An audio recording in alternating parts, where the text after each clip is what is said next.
deegaanka loo yaqaan qool caday koonfurta Hargeysa isla markaasna hoos yimaada degmada Salaxley oo muddooyinkii ugu dambeysay xukuumadda Soomaaliland ka waday qorshe ay ku xidhayso deegaankaasi kaasi ay kaga dhigayso dhul sare oo ay gacanta ku hayso xukuumaddu ayaa waxa arintaasi si kulul uga soo horjeestay dadka iyagu deegaankaasi oo sheegay inaan marnaba xukuumadda ku ogolaan doonin qorshahaasi ay wado waxaana kulan ay isugu yimaadeen dadka deegaanka qool caday ku cabireen dareenkooda si ay uga soo horjeedaan qorshaha xukuumadda iyagoo sheegay in qaar ka mid ah mas'uuliyiinta xukuumadda ku jira ay dabada ka riixayaan hawshaasi waxaana halkaasi ka hadlay odayaasha iyo madax dhaqameed ka mid ah deegaanka qool caday ee degmada Salaxley waxaana ka mid ah hadaladoodii banka qool caday adduunyada lama aragnin la yiraahdo dekadiisii ka kaalay dekadaada oo ka urursan xasaska waanu xidhanaynaa gaal iyo muslimiinta laguma maqal banku waa noo dekad waa noo dal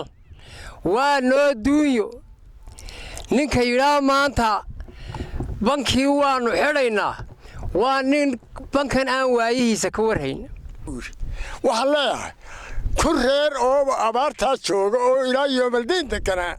سياسي بقى صراحة كل شيء صيبة تكني تدي يما الوحن شاينا أنا أبار بانو لا يدرنا فوسط بياما نورك وتدي لو سمر يحرق يسير بوركا كبر بالو حرية فرصة مفهوم هدي أنا نقول ديجان كناي ماشي أنا شوقنا بقى ديجان كقول هذا ناي أرنكا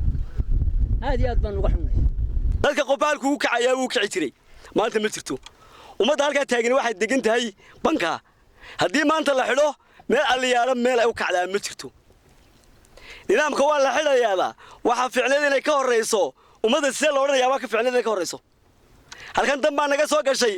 dad oo seen wax nala waa ka ficneed in laga hadlo waxaanu soo u sheegay kale waxa isagu halkaasi ka hadlay boqor Rabi Yuusuf Cabdullaahi oo ka mid ah madax dhaqameedka Soomaaliland waxaanu soo u sheeganaa cid kasta oo nabadda jecel waxa aanu leenahay anagu nabad baanu doonanaa nabad baanu ku joognaa meesha nabad bay dadku ku fadhiyaan abaarta aad aragteen bay joogaan xilligay ku jiraan waad arkaysaan cidi macaawina ma siiso biyo cidi uma dhaamiso raashin cidi ma siiso dawo cidi ma siiso cidi uma timaado iskuul ma laha MCH ma laha dhakhtar kale ma laha iyagoo caynkaasa ayaa meeshii yareeyay ay deganaayeen la doonay in lagu dul xidho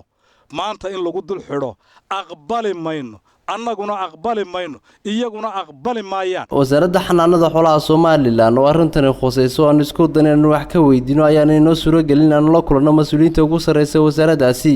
iyagoo waqtigaasi aan u tagnay ku jiray shir hay'adda ka tagan deegaanka qool caday xukuumaddu wadada ka sameeyso deegaanka seeraha ay ka soo horjeesteen dadka deegaankaasi ayaa iyadoo ka dhalan karta xaalad amni darro haddii aan laga gaarin xal degdeg ah Cabdiraxmaan Carab Daawud TV Kalsan Hargeysa